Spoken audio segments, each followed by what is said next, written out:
Hello and bienvenidos to Pica Poco Kitchen. Today we're making pork adobo. ¡Vámonos!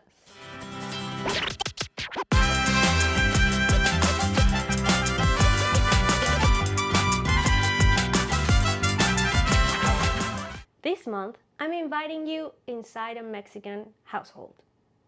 Not literally, but in the collective imaginary of a Mexican household. Through 4 menus or dishes that a regular family between low to middle income would have throughout the week.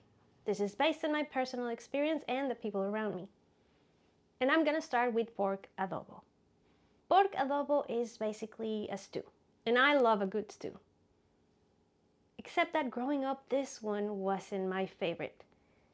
It's not because it's bad, I really like it. The problem is that I had it over and over and over again. Pork adobo was offered in my dad's restaurant specifically for the business menu. The business menu was a full meal course that was offered to the biggest clientele that he had, which were the people from the offices and businesses around. So I really had it often. Since it was the biggest quantity item in the kitchen, my dad would take some of that for us to eat next day. So I had it a lot. I've been avoiding adobo for a while. I don't think I've had it since my dad stopped having a restaurant. So today might be my reconnection with adobo. I don't know, we'll see. Culturally, you can have many variations of an adobo. You have Filipino adobo, you have Spanish adobo, Mexican adobo, of course. But throughout the years, many civilizations have been cooking their meat in a thick sauce.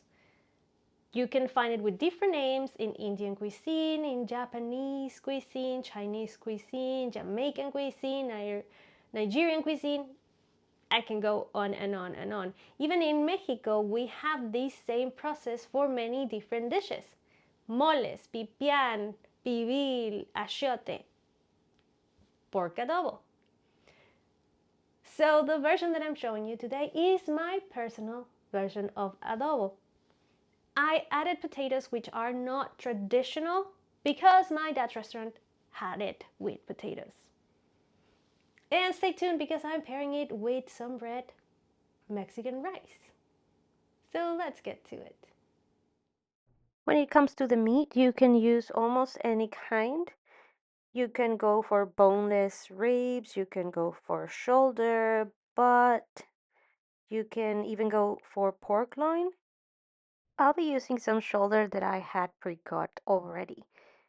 It's up to you if you want to cut it. You can leave it whole because it's gonna fall apart at the end of the day. So maybe leave bigger chunks so you get some variation in the sizes. I'm gonna cover it with water, add 2 garlic cloves, half an onion, and a good amount of salt. For many years, cooking meat in thick sauces for a long period of time has been popular in different cultures because it was born out of necessity. People were able to flavor their meats, preserve them, and tenderize the cuts of meats that were available to the common people. While we wait, let's prep the adobo ingredients. In a hot pan with oil, I'm gonna start by frying half an onion, 2 garlic cloves, and my dry peppers. My adobo recipe calls for 2 guajillo peppers, deseeded, deveined, and cleaned, and 2 ancho peppers, likewise, cleaned, deseeded, and deveined. I will roast everything together, flip around those peppers, you don't want them to burn. Once you start smelling the nuttiness and earthiness of the peppers, take them off the heat. The onion and the garlic can stay behind. Alongside them, I'm gonna add 4 Roma tomatoes that I cut in halves. I'm gonna give them a nice roast both sides. Another important element of adobo are the spices. I'm gonna add 2 cloves, 2 bay leaves, 1 small piece of cinnamon. I'm gonna break it apart. 1 teaspoon of oregano. Please try to use oregano mexicano. And half a teaspoon of cumin. Once everything is nice and roasted, I'm gonna add my peppers back and I'm gonna cover that with 1 cup of water. To season, you can use salt, but I prefer to add 1 tablespoon of beef bouillon. Don't forget to add pepper, and if you find Mexican pepper, 5 corns of that. I'm going to put the lid on, lower the heat, and let it simmer for around 8 to 10 minutes. I'm gonna transfer it into my food processor, including the liquid. Adobo is conformed of 4 elements: dry peppers, spices, acid, which comes in the shape of a quarter of a cup of apple cider vinegar, and fat. That's why I'm heating in a pot 2 tablespoons of lard. Keep your heat in low or add a little bit of oil to increase the smoking point of the lard. I'll bring my cut meat and let it saute for a little bit. Then I'm gonna add little potatoes. I just washed them and cut them in halves. Give them a toss and let them hang around in the pan for a few minutes. Don't forget to scrape the brown bits at the bottom of your pan before adding your adobo. Give it a good stir for a couple of minutes, making sure that everything is well coated, especially the potatoes, since this is a time where they're gonna get cooked. Once you like what you see, it's time to put the lid on and allow it to be undisturbed for 20 minutes. At that point, you can come back and everything is ready. Check your potatoes for coction and, of course, the meat for taste. To make the red rice, I'm gonna start by making some tomato puree. For that, I'm gonna blend a quarter of an onion, 1 garlic clove, and 2 Roma tomatoes. In some oil, I'm going to saute around 2 tablespoons of chopped onion and 1 chopped garlic. To that, I'm gonna add 1 cup of washed and well drained rice. My personal preference is basmati, but long grain rice is traditional.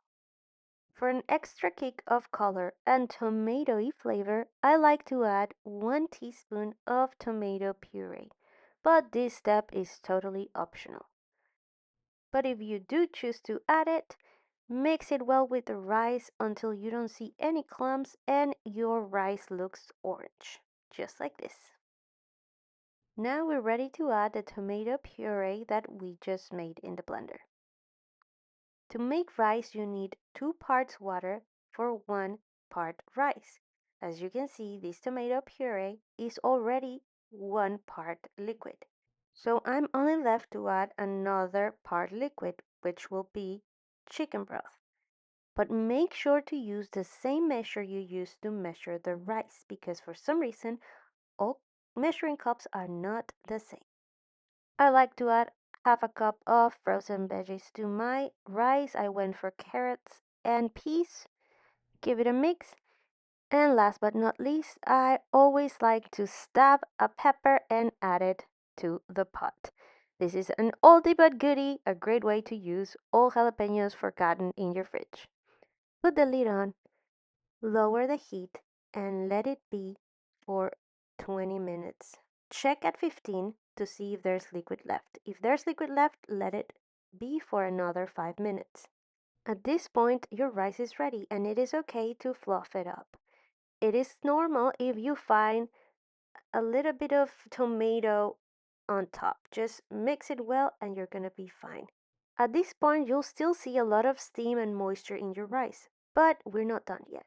Cover it with a kitchen towel, put the lid back on, and bring the towel ends up. Heat off, you're gonna let it be for 10 extra minutes. And voila, your rice is perfectly fluffy and delicious. Cover it to keep it warm until you're ready to serve.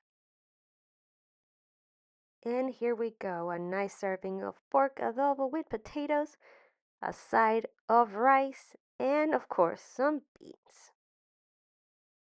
What do you think? And I'll be enjoying my plate with a freshly made flour tortilla. Short video upcoming. And here we have it. It smells great. If you order the business menu at my dad's restaurant, you first would be received with a soup or a simple broth, then a salad or rice, then the main dish, always with beans, unlimited amount of tortillas and salsas. It would include a drink and a dessert. In a regular household, you would normally get the main dish with beans and rice. That is a staple. Let's dig in.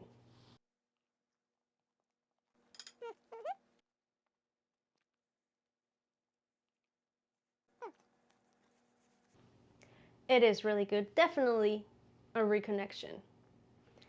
I am very fortunate and I feel really lucky that I was able to eat traditional Mexican food so easily in a daily life basis because of my dad owning a restaurant.